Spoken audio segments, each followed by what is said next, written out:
भाई हमारा आज के जौन वीडियो बा ई दूगो प्रेमी के ऊपर ये वीडियो बा और ई गाना बा एक तरह के और बहुत ही सैड सॉन्ग कहल जाई और ई बहुत ही एमे जौन प्रेमिका बारी उनका शादी हो रहल बा त इनका प्रेमी का कहल त ना ये वीडियो में सब कुछ जानल जाई हमनी के विस्तार से और ई गाना के गैले के बारे उहो जानल जाई। तो चलिए वीडियो के ज़्यादा लंबा ना कर जा, वीडियो के स्टार्ट कर जा।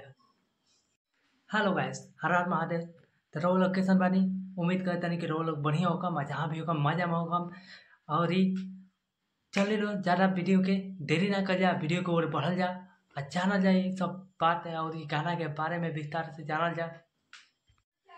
भाई हमारे ये जवानी प्रेमिका बारे इनका शादी इनका प्रेमी से नहीं होत, कहीं इनकर घर वाला इनका शादी कराओ तालो। तू अपन प्रेमी से जब बिछड़ रही तो अपन प्रेमी से कह तारी कि दोस्त हमारे नहीं के बाटे किस्मत के दोस्त हो और तह से बिछड़ के होता बड़ी अफसोस हो।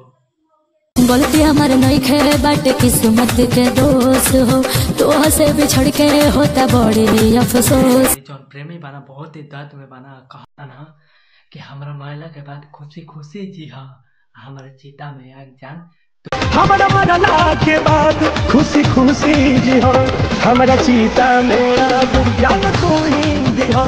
कि भाई हमारा जौन प्रेमी बना का कहता ना कि अरे दिल में मरलू खंजर हो, मौत के देखो मंजर हो। अरे दिल में मरलू खंजर हो, मौत के देखबू मंजर हो। कि भाई हमारा जौन प्रेमिका बारी का कहतरी कि जान हमार कुछ मजबूरी बा, बिछड़ल बहुत जरूरी, हमार कुछ मजबूरी बा, बिछड़ल बहुत जरूरी बा।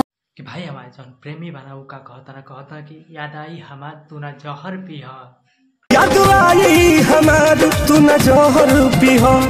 भाई हमारी प्रेमी बना बहुत ही दर्द में बना और कहता ना कि प्यार के कैलू दफन हो उड़ा के हमके कफन हो, प्यार के कैलू दफन हो उड़ा के हमके कफन। तो भाई हमारा ये जौन प्रेमिका बारी का कहतरी कि भले जान तू ले ला सफा हो बाकी कह ना बेवफा, भले जान तू ले ला सफा हो बाकी कह ना बेवफा हो।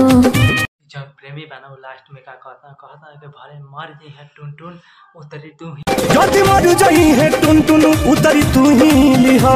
भाई हमारी जौन दोनों प्रेमी बालो पिछड़ा तालो बहुत दर्द में बालो अपन अपन कहानी बतावा तालो।